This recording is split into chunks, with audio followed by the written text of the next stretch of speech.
The United States of America versus the rest of the world. Who would win? I am Potato Phil and welcome back to another video. We're staying a little bit with the military trend right now. It's very fascinating to me and I'm learning a lot. So today we're talking about this. I guess this is hypothetical.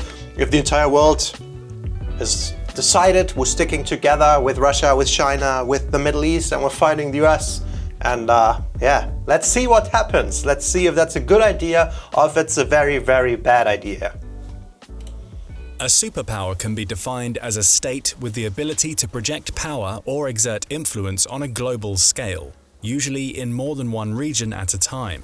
The United States has been the world's sole superpower since the fall of the Soviet Union in 1991, holding an unrivaled degree of economic and military dominance around the globe. But Even China today, with is the rise arising. of China, the US still remains by far the most powerful country, still far outstripping competitors in national power. It still has 3 times China's wealth and 5 times its military capabilities. And that's not to mention its enormous advantages in geography, demographics, and more. All things considered, it doesn't seem likely that the US is losing its status as global hegemon anytime soon. But, hypothetically, what would happen if America found itself in a conflict against the entire rest of the world? Would the country still have the power to achieve victory, or would it be worn down and defeated? Today, we'll take a closer look at these questions, with a USA versus the world wargame. First, it goes without saying that such a little casual US versus the world war game. Let's see. A scenario is extremely unlikely, Yes, if not I hope downright so. impossible, during our lifetimes. Because of its diplomatic and economic ties around the world, as well as its huge arsenal of nuclear weapons, the US has almost entirely removed the possibility of real war with Europe and many other countries. For the purpose of this video, we'll exclude nuclear weapons and assume that such a conflict would break out after a period of heightened global tensions, so who would really matter? The biggest challenges to the US in terms of actual military capability would certainly be China. Yes. Western European nations would be a close second. Okay, can we just take a moment to look at these pictures? You know, people say, oh, China, they're so underdeveloped, like they call it a third world country. On our right here, we have Berlin, Germany's primary city. The only city in Germany with international relevance, you could say, the only metropolis we have. Look at that, nice buildings, nice flat, the typical red roofs. And then on the left, on the very left, we have Shanghai, China's premier city. And there's quite the difference here. I feel like whenever people crap on China, the quality and their development standard, maybe we should look at this stuff. This looks like straight out of a futuristic sci-fi movie. Shanghai just looks different. They are wealthy and have stockpiles of advanced weapons and technology. While Russia, once considered to be America's main military challenger, its invasion of Ukraine has made clear that the country is something of a paper tiger, especially if its nuclear stockpile is out of the equation. Yeah, Russia's image of the military is really crumbling with the Ukrainian war and how poorly they're doing right now. And oh my God, just look at India. Like you can really imagine why there are so many people in India if you see this like nice little living quarter here. Player. With the world's largest population and substantial military hardware, together China, Russia, India, and Europe account for the majority of the world's military spending outside of the US. In our hypothetical, let's say these countries all align against the US, with the rest of the world primarily contributing materiel or financial support. While this is extremely simplified, the fact of the matter is that most countries do not have the resources to project power beyond their borders. Actually, what is South America doing? I don't know anything about their military power, if it's big or not. Or immediate region, making an attack on the US impossible. So let's say war breaks out. The first major difficulty with a global offensive against the US would be geographic. Surrounded by water on 2 sides, and Mexico and Canada to the north and south, any physical attack against the US would face major challenges. First, it would mean mounting either an enormous amphibious assault from one of the coasts or attempting to invade via land. But the deserts in the southwest and the Great Lakes in the Midwest insulate the country's major population centers from a potential invasion staged from Canada and Mexico. An invasion from outside North America would require massive fronts and long supply chains across the Pacific, or Atlantic Oceans. Yeah, and nobody has bases in the top countries from, like nothing set up for that. So I guess we're assuming we're attacking the US. Everybody together is just attacking the US, which makes it way harder than I think the other way around if the US just decided to, let's attack everybody, the rest of the world. Oh, what a fun theory here, fun video. Leading to All in a good dramatic spirit. reduction of overall power projection. Military expert Dylan Lurk has noted that even the largest amphibious assault in history on either the west coast or the east coast would be too insignificant to acquire an effective beachhead. If every foreign power managed to coordinate such a massive operation, and do so while remaining undetected, under the enormous reach and power of the American intelligence apparatus, it would still have issues building up a force of any significant size before being pushed back into the sea. Military installations in Alaska provide protection against any invasion from along the Arctic or Northwest. An attack from Mexico would probably be more feasible due to the Great Lakes blocking much of the Canadian border. But California and Texas have the largest concentration of defense industries and military bases in the country, thus providing an effective deterrent from any attack. With the southwestern desert spanning the two regions, the Southwest is also home to multiple heavily armed military bases, such as the White Sands Missile Range in New Mexico or NORAD headquarters in Colorado. An attack launched from Canada on the Midwest or the West would be limited to light infantry and would likely fail to take over population centers or other important strategic points, since there is mostly rural farmland and unpopulated national parks along the border, along with air bases located hundreds of miles south. So he's basically saying there's nothing there for a very long time in the north. Dr. Beckley makes this point as well, stating that the United States is a natural economic hub and military fortress. Yeah. It's packed with resources and has more economic arteries like navigable waterways and ports than the rest of the world combined. And even if... Okay, yeah, let's not do that. Let's not do that. Like, I feel like video could be over now. Just a shit idea. Let's not, let's not try that. If the US military was unable to stop an invasion, the huge diversity of terrain would also provide US military personnel or militias with the ability to conduct guerrilla warfare. Yeah. The US is also by far the most heavily armed civilian population in the world. That's true, I didn't even think of that, dude. Everybody is just like armed. That seems like a very stupid idea. How do you even get all the people into Canada first or Mexico, I think that would be taking years to establish enough force there, and of course that wouldn't be going undetected, That makes it sound impossible. Staggering 120 guns for every 100 people. This means that there's 120 guns for every 120 people, so more than a gun per person in the US in private property. I mean, that's a whole different topic, but also a factor. Dude, this is so hypothetical. This will never play a role for invasion. It's not this deterring factor that a lot of civilians might think it is, because I think the military factors are much bigger of a deterrent to, try to invade the US. So even if a coalition of other countries was able to actually get troops into the US, it would end up facing an incredibly well-armed and pissed-off insurgency. On the other hand, over the past 80 years, it's usually the case if you invade a country, you face some worldwide pissed-off infrastructure people. of military bases, supply lines, and the world's largest air and naval transport fleets. This contains hundreds of ships and aircraft, more than the entire fleet of most countries. The lack of global mobility would be an enormous issue for any coalition facing the US. In the weeks before the sort of global conflict in our hypothetical, the US would most likely pull its forces out of the most vulnerable, non-American bases in Europe, Asia, and the Pacific, concentrating its resources in places where the US exercises greater territorial control. Some areas would be considered too important to abandon, especially those supporting the military's supply chain, US oil assets, and key territorial choke points. One of the first battlefields in any conflict between the US and the rest of the world would be the Middle East. Okay, so we're not just talking about hypothetical invasions. So the US would try to hold this for resource reasons. Here, one major aim of the DoD, as carried out by US Central Command, would be to secure critical US oil refineries and distribution centers, as well as gain control of the sea lanes used for transporting oil out of the region. As of 2022, 80.4% of the world's oil reserves are located in countries belonging to the international oil cartel OPEC, and 67.1% of OPEC reserves are in the Middle East. Similarly, over 60% of the world's oil passes through shipping lanes in the Arabian Sea alone. 60% of the world's used oil is passing through shipping lanes. Just think of that, dude.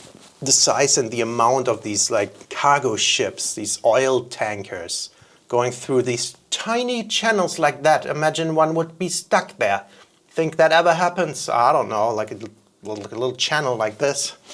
No, but seriously, dude, it's crazy that all this oil is here, and no wonder why countries like Saudi Arabia are getting so wealthy right now and can build all this crazy stuff. Guys, quick interruption here. If you are fascinated by the United States and all these American topics like I am, then maybe consider subscribing to my channel. I am a small channel. I'm trying to grow and I'm trying to learn about the United States, and I find it very interesting. And if you do too, then please click that button. But now back to the video.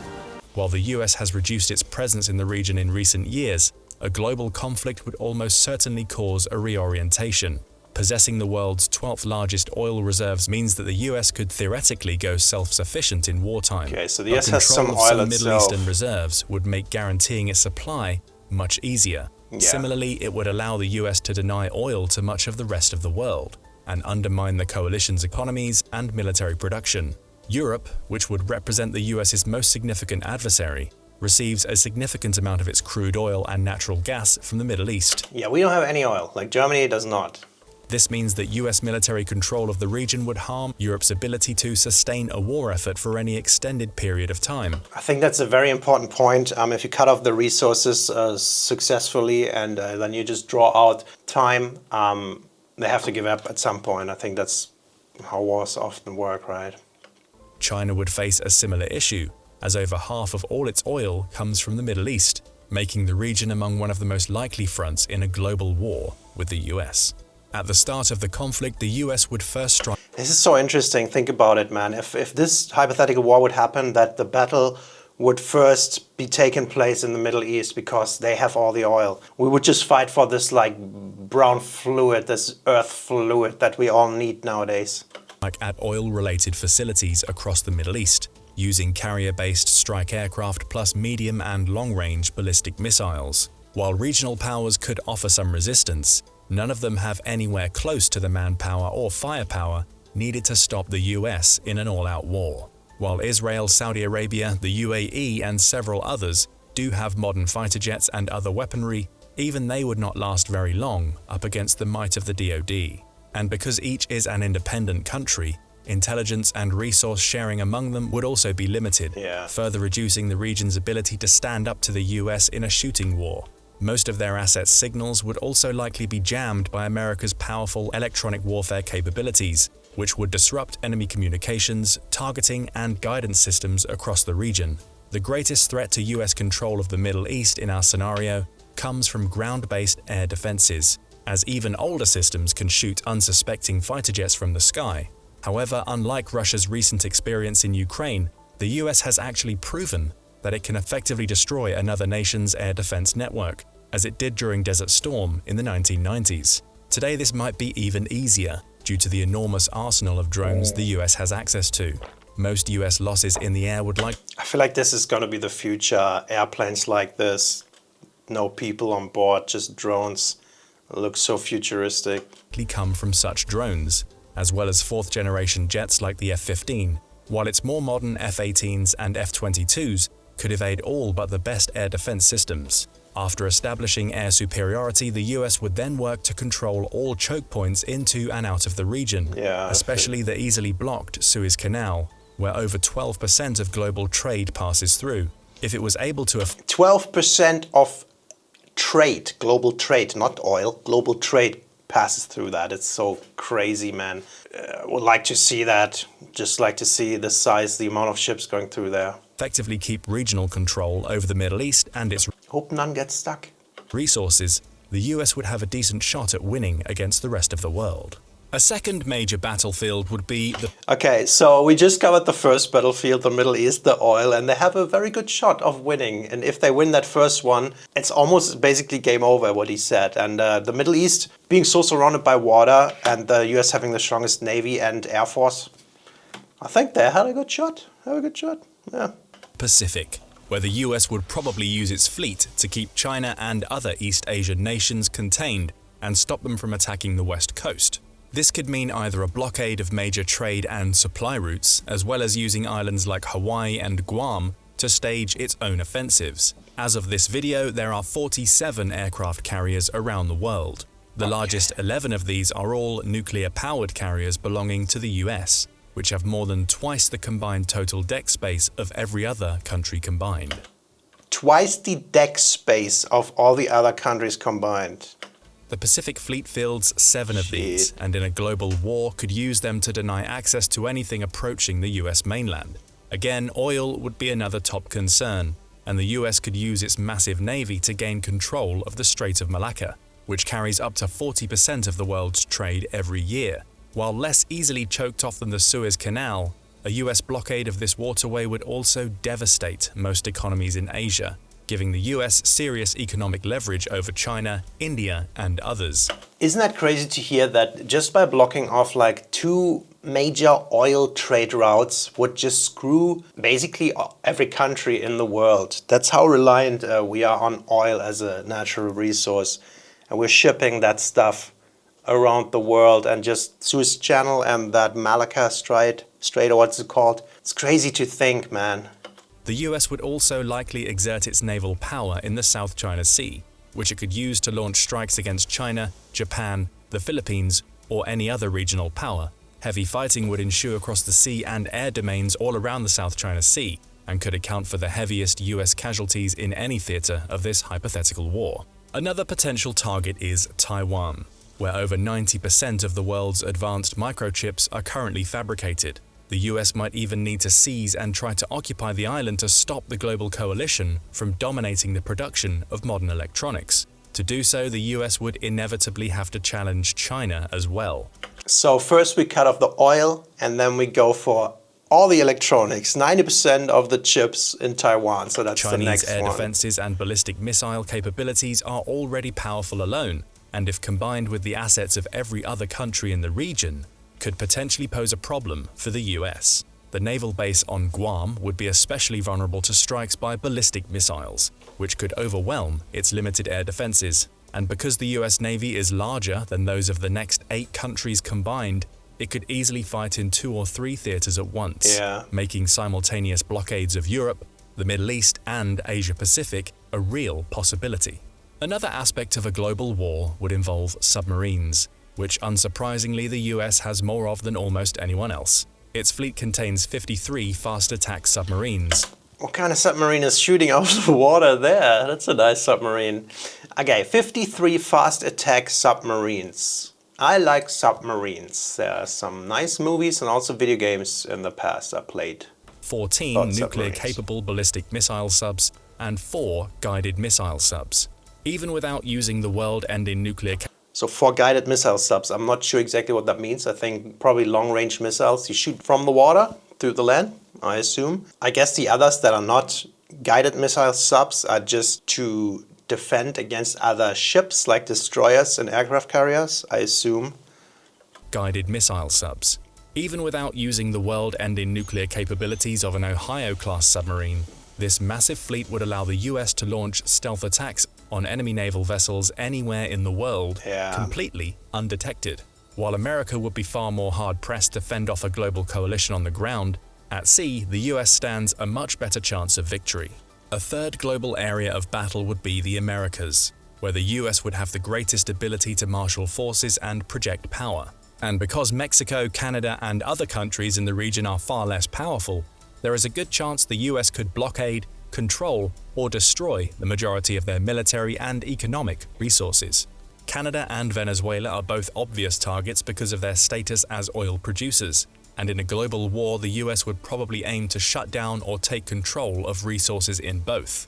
Another obvious target is the Panama Canal, which serves as the gateway between the Atlantic and Pacific. and where 40% of all US container shipping flows through. This would also provide a choke point against the militaries of Central and South America.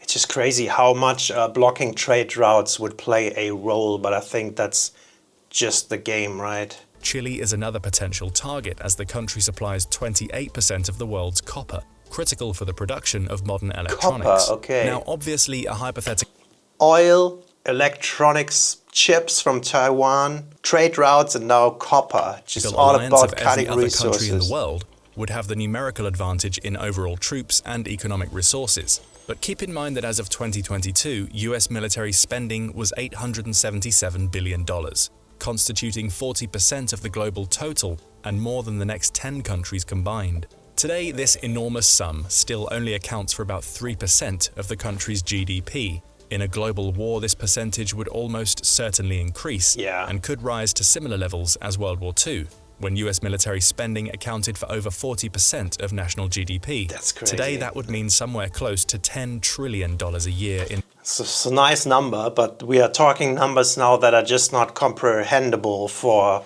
the average human brain, or at least mine. Yeah, if they only spent 3% of their GDP, imagine ramping up to 40. They could build some good stuff. Military spending from the US alone, nearly 5 times the global total from 2022. Astronomical numbers like these mean that a war of attrition against America would also be likely to fail. Another crucial domain in a global conflict with the US would play out in cyberspace. This would probably be the first line of contact between the warring parties, as both sides would attempt to gain information superiority and take each other's systems offline.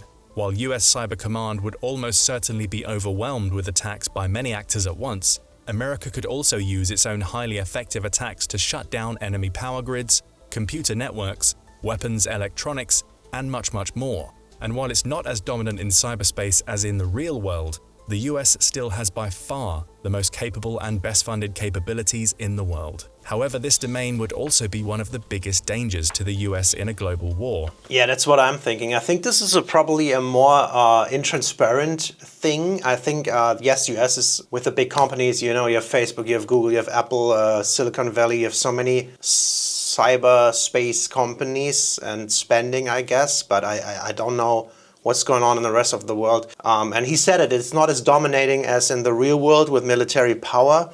So I think in the future, if bigger wars arise, this will probably play a huge role, this like cyber attacks. As cyber attacks are notoriously difficult to predict and defend against, a well-placed cyber attack by a less powerful nation could still be catastrophic. Imagine all the AI stuff, and then that combined with all the drones and stuff that are happening, you could even maybe, I don't know what's possible, you know, hack into systems and make countries attack themselves or so.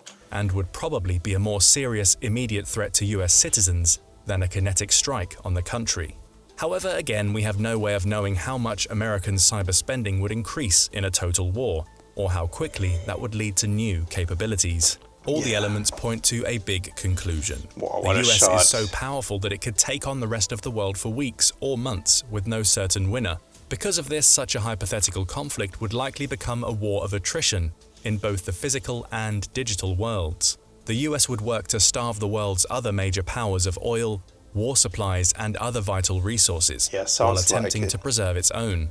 A true assault on the US mainland would be extremely difficult. Because of the US military's global presence, most of the fighting would likely happen elsewhere, opening theaters of war everywhere from the Middle East to South America and East Asia. In the end, the victor would almost certainly be whichever side could outlast the other. The video just did a very good job explaining how this would go down, and it's very interesting. Both in terms of military and economic resources. While the scenario of America versus the entire world is obviously an absurd one, it does give us a useful picture of just how powerful the US military really is. Add in the country's continued dominance in cyberspace, and it's not all clear whether the rest of the world would actually be able to win such a war. And all of the speculation above excludes the most powerful part of the equation, nuclear weapons. Because of the principle of mutually assured destruction, no country really wants to use them today. However, it's worth noting that the US has over 1,400 actively deployed nukes, and in any real global conflict, they could be used to give any non-nuclear country a very permanent end.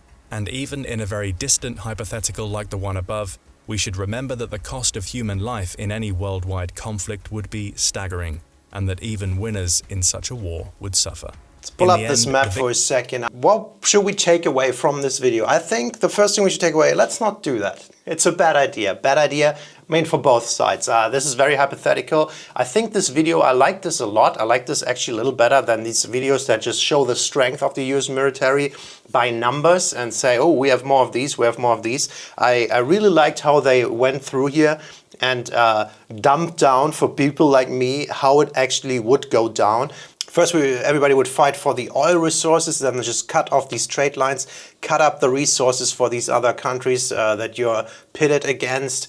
You know, first the oil, then in Taiwan, the microchips, and whoever wins these first battles is probably gonna outlast the others because they have the resources and last longer. Very interesting, dude. The trade routes, the oil is so important around the world, and the US has just such a unique geographical position with everything.